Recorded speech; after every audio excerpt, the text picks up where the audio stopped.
What's good, YouTube, and welcome to Blade YGO's video. Yes, so if you guys don't know, I'm Blade YGO. Thank you, John, for letting me on here, and let's get right into this, shall we? So getting right into the first card, let's talk about Gnomaterial. Gnomaterial is right now, as of this recording, $36. And while that doesn't seem like much, it actually spiked recently from its around $20 to $30 price point. And I think this is interesting to highlight because Gnomaterial obviously is getting hype for Nationals this year. If you don't own Gnomaterials and want to pick them up, I would wait until after Nationals because they're not going to be played after that, and then we have a new format and we have to see what the format's like. But definitely after Nationals, Gnomaterials are going to go down from their $36 price point, and 100% is definitely something you should probably have because it will 100% see play throughout the next couple years as just another staple card. Most likely until we get a new extra decks mechanic. I mean, honestly, if we're going to be honest here, Link Summoning isn't going to be the final extra deck mechanic. And so if Link Summoning ever gets power creeped, it's honestly kind of weird to think about it. Link Summoning ever gets power creeped. I mean, think about it. If Link Summoning does get power creeped, then how are you going to be able to summon monsters to the extra monster zone other than just one? I don't think Links will be power creeped for a long time, but again, I think it's good to note that Gnomaterial, as long as links are relevant, Gnomaterial will be relevant. And even regardless of that, if link monsters get power creeped and aren't as widely used as they are now, that doesn't mean that Gnomaterial won't see play, because remember, decks can still link, exceed, synchro, fusion, or tribute. So in any of those cases, Gnomaterial is really strong. So definitely make sure to watch out for Gnomaterial, and yeah, make sure you pick it up eventually, but probably not for $36, especially if you're not going to Nationals. If you're going to Nationals and you need it, I mean, it's kind of late to buy it if you ask me, but again, you know, if you need it for Nationals, go pick it up. Next, let's talk about Sky Striker Mobilize Engage, and really Battles of Legend Heroes Revenge as a whole. So Engage is currently $38, which is actually interesting because it's getting a reprint in Battles of Legend Heroes Revenge. So honestly, my thoughts are, if you don't need your engages, maybe you should sell them. I mean, this is basically the last time you can sell them. Once it comes out in Heroes Revenge, I don't see it being more than $10. I mean, maybe at first it will be $10 after Heroes Revenge, but at the same time, if you've seen the Battles of Legend sets of past, you will know that most cards can't really keep a price of over $10 unless they're like a new card and only come from that set. I mean, let's take a look at regular Battles of Legend, the original one. You have cards like Psyframe Lord Omega, which is currently $5. You do have Double Evolution Pill, which is around $10, but considering that's a card exclusively from the original Battles of Legend, and you can't really get it anywhere else, I would imagine it makes sense for it to be $10. But Engage is a reprint. You can get it out of Dark Saviors as well, and you can even get Engage out of the set Dark Saviors, which will also be reprinted in the 2019 Gold Sarcophagus tin. So there are multiple opportunities for you to get Engage within the next few months, and so with this in mind, you should probably sell your Engages if you don't need them from Nationals. Otherwise, you're just wasting money on them. Next, we have Borreload Dragon. Borreload Dragon is currently commanding a $54 price point, and I don't think this is a bad price point for it, but it is also getting reprinted in Battles of Legend Heroes Revenge. So definitely consider your options here. You can sell your Borreload and pick up a new one from Heroes Revenge. The price will definitely go down, but by how much, who knows? If you don't want to make the process of selling it, because remember, you're also losing money on selling it because there are shipping fees you have to pay to sell the Borreload. So depending on your circumstance, you can obviously sell it.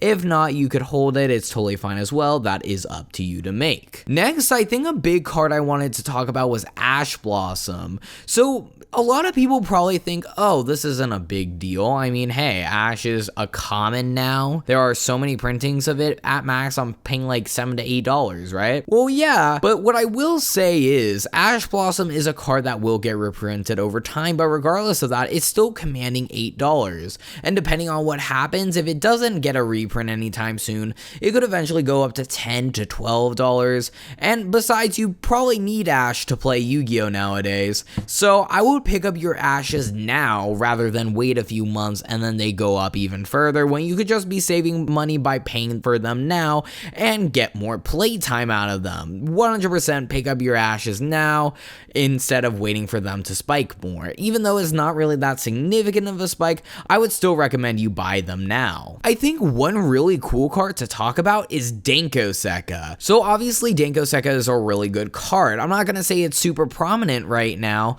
but when the time arises, Denko-Sekka is obviously magnificent. Well, right now it's $6, and obviously right now you don't need it, but I would actually buy your Denko-Sekkas now if you don't own them already. There will be formats where Denko-Sekka comes back into popularity, and obviously in those formats Denko-Sekka is really strong. Just being able to shut down all of your opponent's set, spell, and traps obviously is really good, regardless of it eating your normal summon.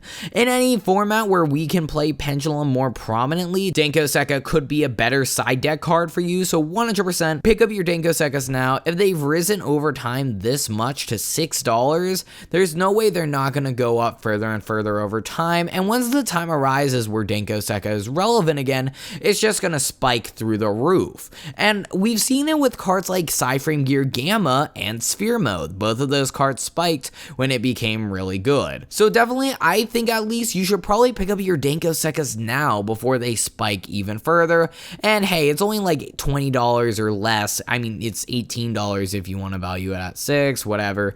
But yeah, so $20 or less, not the biggest deal in the world for such a good staple like Denko-Sekka, which is a card you should definitely own. I think one really interesting thing, I don't know if this card is going to spike, but just throwing it out there, there is a card known as Mekk-Knight Purple Nightfall, which you guys all remember. Mekk-Knight Purple Nightfall is a good card overall. It's kind of been power creeped ever since the release of Colossus, which makes sense, but definitely make sure that you own a playset if you plan on using the Psyframe Link monster, or you think this card's gonna spike even further. So I'm not saying it's going to spike, I'm no market expert like John, but I will say the new Psyframe Link works wonders with Mekk-Knight Purple Nightfall, because you banish Nightfall, get a search, and then during your end phase you get the Psyframe Link. There's also the Time Thieves, which work amazingly with the new Psyframe Link, but we'll talk about that in a discussion on my channel, which if you actually want to see a Psyframe Time Thief for discussion like that, make sure you hop over to my channel and check it out. It will definitely be out very soon. But yeah, Purple Nightfall is a card that could 100% spike because of the impending release of the Psyframe Link monster. So definitely just consider it if you plan on playing that deck and want to have your copies, or you think the card's gonna spike. And lastly, there are two cards I think you guys should definitely highly consider from Dark Neostorm. One is Mekk-Knight Crusadia Avramax. This card is currently sitting at $14, and this card is amazing. Obviously, it could be power creep, maybe you just want to play the Borals instead, but Avramax definitely has a purpose, and in some formats, this card will be on a tear, and in some decks as well. I think you 100% want to own an Avramax just in case the situation arises. If you don't own Avramax and the card does spike to $30 or so, you're going to be regretting not spending the $14 initially. So pick up Avramax before it spikes eventually, otherwise you may be regretting it later. And the last card is Crackdown. So Crackdown is currently around $3, which doesn't seem like much, but then you have to consider, first off, it's a super rare, it's a recent super rare, and it's a good super rare, an amazing super rare at that. Right now it's not really that prominent because it's just too slow, but when the format arises, I think Crackdown's going to be amazing. It's basically an enemy controller and a mind control combined, if you want to put it like that, I guess, where it's a mind control that's a quick play, if you want to put it like that as well. It's a Widow Anchor for every deck, however you want to put it. Crackdown is an amazing card. It prevents monster effects. You take the monster. It's so good. You 100% want to play Crackdown in your deck. if the format arises to where Crackdown is a viable option. And with that, guys, that's about it. Make sure you guys check out the description before you go and check out my YouTube channel. The name is BladeYGO, and on there I upload discussions, whatever really I want related to Yu-Gi-Oh, but very analytical. Definitely make sure you go check that out. The link should be in the description. Thank you, John, for having me on here. And with that, guys, I hope to see you soon.